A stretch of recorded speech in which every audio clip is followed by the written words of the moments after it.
मोहम्मद रमज़ान खासकली साहब का wise chairman शिदीगोट जी रिहाइश आहे मुंहिंजी यूसी दरसाणू चनू। हिन वक़्तु वबा त ई जेको वायरस फैलिजी रहियो आहे डायरिया जो, उन में तक़रीबन तव्हांजी मीडिया सर्वे जे हिसाब सां बि आहिनि। हिन वक़्तु असां यानी कि 100 जी तइदाद में माण्हू मुतासिर थी चुका आहिनि ऐं उन में तक़रीबन 4 खां 5 डेथ थी चुका आहिनि। इहे हिन वक़्तु ताईं जेके 4 खनि डेथ थी चुका आहिनि।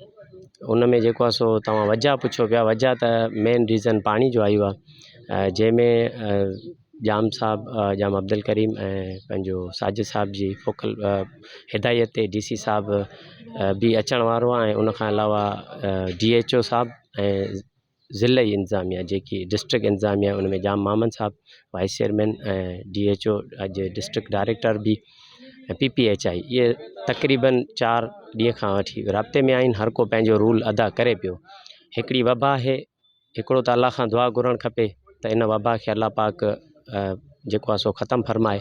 तव्हां बि दुआ घुरो, असां बि घुरूं था।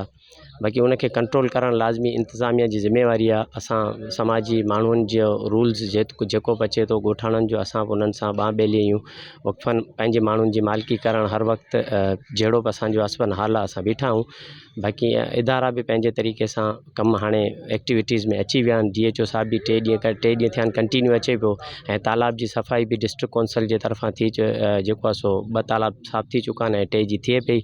ऐं एमरजेंसी सूरत में जाम मामन साहब असांखे यकीनदानी कराई। उन में असांखे पाणी जूं लाइनूं एमरजेंसी बेसिक ते ॾेई रहिया आहिनि, जंहिंजी अॼु हुन यकीनदानी कराई असांखे। त कल्ह बि आयो हो ऐं अॼु बि आयो, अॼु बि हुन असांखे यकीनदानी कराई त अव्हांखे जल्द अज़ जल्द पाणी जूं लाइनूं ॾींदासीं ऐं सेवरेज जूं लाइनूं बि ॾींदासीं।